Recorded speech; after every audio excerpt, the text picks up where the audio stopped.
Okay, so for my final major, hello guys, I am doing a documentary with this guy who like works in a clinic, and he like treats people who've like got different kinds of like addictions, mental disorders, things like that. So I had an interview with him a couple of days ago, and to get more in depth about what he does, and it was quite weird.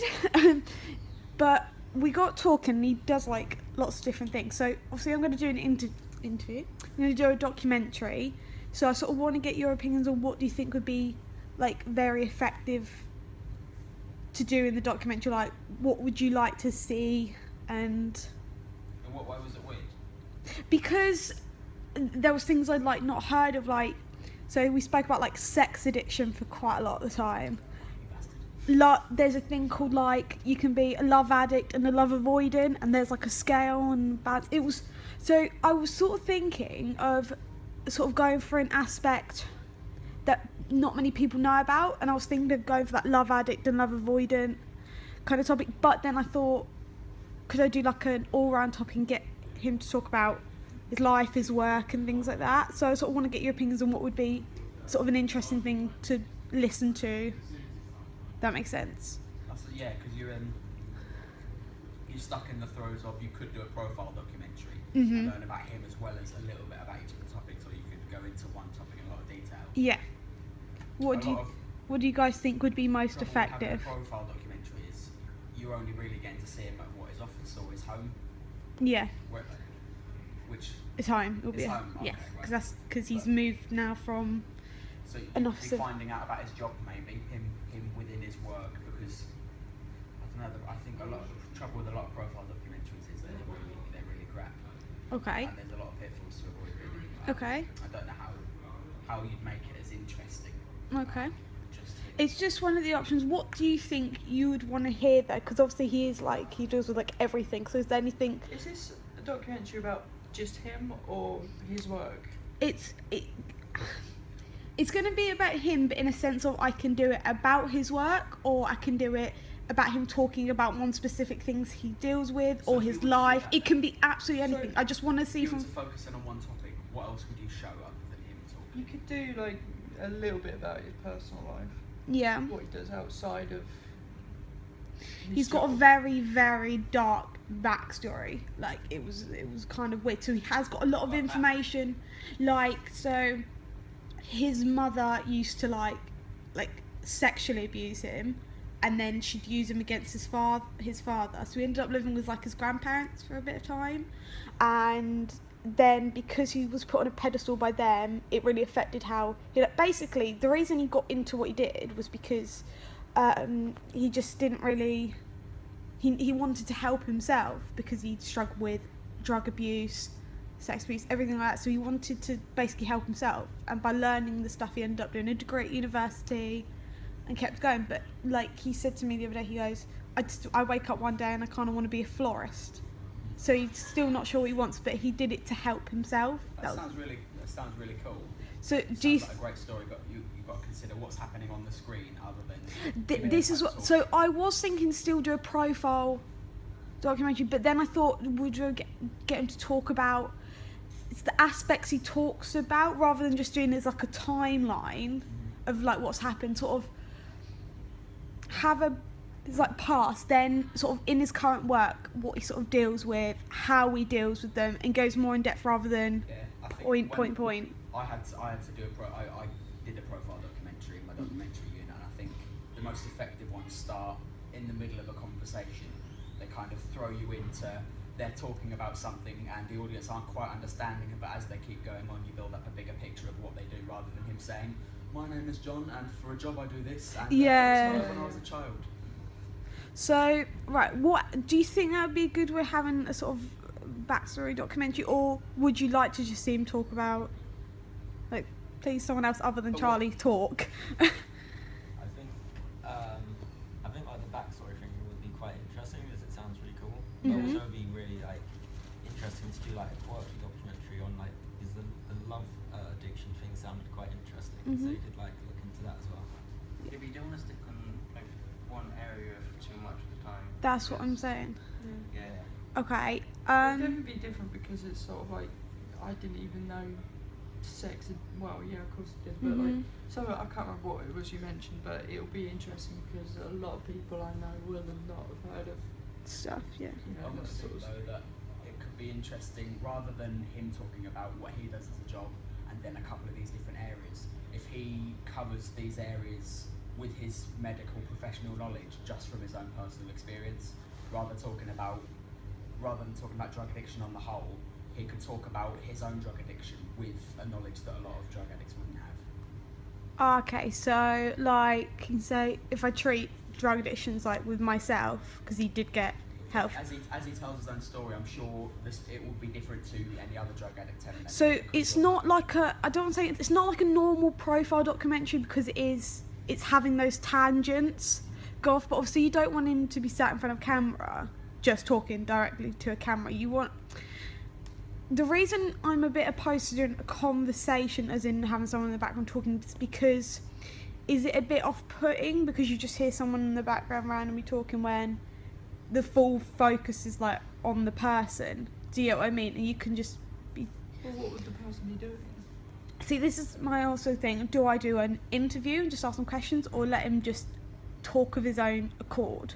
You could just let him talk, Yeah. but you could do cutaways of him like what he does while he's talking as Well, well. I guess it's, I don't know, you want to structure like a focused conversation. where Yeah. You make it clear to yourself what you wanted out of him and try and steer in those directions, but just let him go, I guess, because if you get into an interview format, it would be pretty short, boring answers. Yeah, this is why I Yeah. don't kind of want an interview. I want him to just like naturally talk, sort of as if like he just naturally goes on to the next point because he's gone off on a tangent. But I don't want him to. I don't want him to have like a timeline. Like at age 13, I did this. It needs to be like that natural progression where it's not boring. But from my interview, he does have a very he's a very interesting life, and and it shows how what he's had in the past has a link to what he does now. So I think I could sort of do an adaptation of the interview I did with him, but more documentary style, because I only recorded it. So for you, what would you like to see if you're watching him just talk to the camera? Because did any of you watch my documentary for the last year? It was on the war. Yes, right. So it was just him facing the camera. There was meant to be another angle, but unfortunately the SD card corrupted and had major problems. So what would you recommend is what would you think is the best way to I can't get my question out. Yeah. What would you like to see? Yeah. I think if you can, it would be like good to like get a hold of like pictures from his childhood, like Mhm. because like that's something they put on there just so you can like see what he looked like then. Yeah. Okay. I think like when you like get on specific topics, you can like put B-roll of like him talking to people and stuff. Maybe. What is it exactly that he does then? Is it like a He one-to-one therapist? is he's called a trauma therapist, but he's not. So basically, he deals with talking to people with different addictions and mental health, and basically he believes it stems from the different aspects of your childhood and things like that. The reason I ask is it would be very difficult to get any footage from his work because while he's talking to someone one-to-one, Yeah. even if you say, "Oh, just get the back of your head and you won't be in focus," it's not comfortable for someone to sit. Yeah. And talk about trauma. while Them it's- shots like that can be done with just a random person like talking to him. You can just film that. It doesn't have to be an actual client of his. You could just do get an actor or something. He also does courses. They're intense courses at a hotel for like 3 days. It costs about £1,000, and you do intense workshops before you start How often treatment. a day? It can vary. Sometimes he obviously books a time off. Sometimes, so it's every few months or so. Because with that kind of thing, you could get I'm just asking, would you be able to get footage there? Um, Within your 13 weeks. I don't know if he's doing another sort of interview, but I can easily get like a hotel. It's sort of like when you see him talking. Obviously, I'm gonna get it sort of in a. It sounds really weird, but a white room, because white has that like symbolism of like clean, help. Right. Well, okay. So is his home like a pro? Is it like a He proper- does do his therapy from home. He does Skype sessions with clients, and he also has Why them wouldn't you from film home. it in his home though? Is what I was wondering. Why- Yeah, that's what I am going to do because he works from home now. So what do you mean? What do you mean with white room? Sorry. When I say white room, I need him sort of in a very, very plain background, sort of show. I can't explain it, but you know, like when you see doctors in like their rooms, it has that. I don't say like echo, but it's very Clinical. yeah. So you have that more sense of it's real. But if it's seeming clinical, and that's. I don't is that want it to message? seem clinical, but I want. You might, because you don't want to. If you get that sort of sound, it might not sound right on the mic. But I think. No, I don't want that echoey sound. I want that like look of just like. She owes me 2 points. But isn't there also a big difference? You know, if someone's sitting in the armchair that they always sit in their house, wouldn't they speak and hold themselves differently? And you can tell a Yeah. lot about a person from their house, I think. Yeah, I just think. What would you like to see? How would you like to see it filmed? I think yeah, maybe him in. I'd want to see him in his domain, wherever that is. Would you like to see? So obviously, while he's talking, and he goes to say about how he was like sexually abused by his mum. Would you? It's more the cutaways I'm thinking about because I'm gonna have definitely like 2 angles of cameras, getting the 2. It's more like what would you like to see as the cutaways and things like that, so it's not I boring. think it's always good to have someone on handheld for interviews because you get to capture little gestures and that sort of thing. Like Yeah. tapping feet and Yeah, whatever. yeah. So what would you like as cutaways, other than cutting to I like like hand the, gestures and things like that? Joe's suggestion was good. Mhm. The old photographs, sure. How would you like Footage of him at the work. old photographs, just literally picture in picture, so it's just a static shot, or like a... You could just show him, like if he's got him somewhere. You could just show How him. did you do it for your World War II film? Was it just So photographs? what I had to do was we were going over some photos and getting some like cutting shots, but they weren't as great as I wanted, so I had to sort of go and archive his photos that were like on history stuff. That were his photos, so it was fine to use, but they were plain static photos. In case you saw them, they were just fading in and out. So I think that made it quite boring because it was just fading in and out static shots, not film over. Do you know what I mean?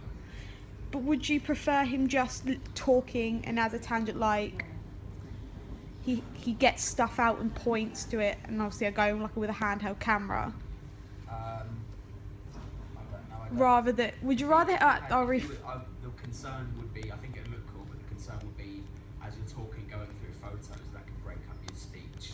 That's natural. yeah. As you're going through, you can't really, if you can't really structure what he's trying to say around the photos, it'll get broken up and changed.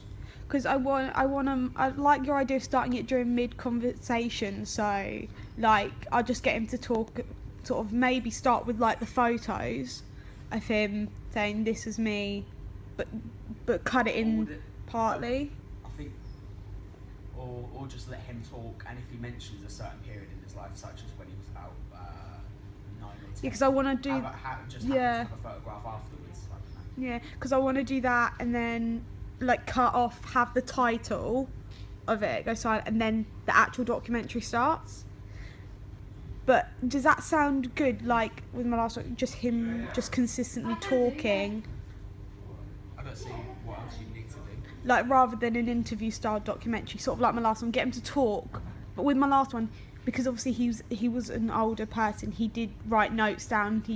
It was very much timelined. I definitely think, however you do it, you don't want the questions in. You want him to be able to speak fully. You want that natural talking of life You don't events. ever want to hear from the background. So how did that affect you? You don't want to hear Ah, the okay. questions happening, ideally. But definitely avoid like keeping it really structured. I think it is good if he like, I don't want to say makes mistakes, but is natural and goes, oh, I did this when I was about, and he's thinking in his head rather than I did this when I was Comes 14. across weird when they're perfect. Like, right? Yeah, it has to have that like little mistakes. But is there anything you think that would make a documentary really, really effective? I just think a really, really strong edit. Okay. With is said that flows well. Mhm. I think that's probably. Okay. Anything else, guys? I think one of the problems is that have you already got like the AOK from him saying about his personal life? Yeah, he's absolutely fine to talk about anything Okay. I want him to. That's fine for him to talk about. It's just, I just want to do it in a way that, because obviously it's going to shock me. I was shocked Yeah. when I heard the stuff, so I was a bit like, okay. But do you think that's a good way, because he's got such a big backstory and it's affected what he does now, that's a good link rather than Yeah. just his current status? I think it sounds interesting. Yeah. So I haven't heard a story like that. I don't think that I can think of. Also, one bit of advice, because I wrote this in my research and it still fucking did it. It seemed really stupid. What? As I was interviewing him, I was going, Oh, cool. just shut up while they're speaking. Oh, also a question. How long do you think this documentary should be? That's a question. Less than 10 minutes at least. Less than 10. I say a type 4. But I was thinking between 5 and 10 because I think you should always. our aim to keep it interview tight. was an hour long of just him just talking. yeah, and keep it under like probably 10 minutes. At least. But if you aim to make something that's like, I don't know, 3 or 4 minutes long, there's going to be long bits of speech that you're like, oh no, but I've got to put that in. So I think you should aim small and be prepared Cut, yeah. to go over. Okay. considerably. Yeah, that's my one thing I'm a bit worried about because obviously there's long shots that you can't sometimes cover up with footage and it doesn't look as good. So it's that cutting aspect. But I think 5 to 10 minutes is a good window. So anything else, guys?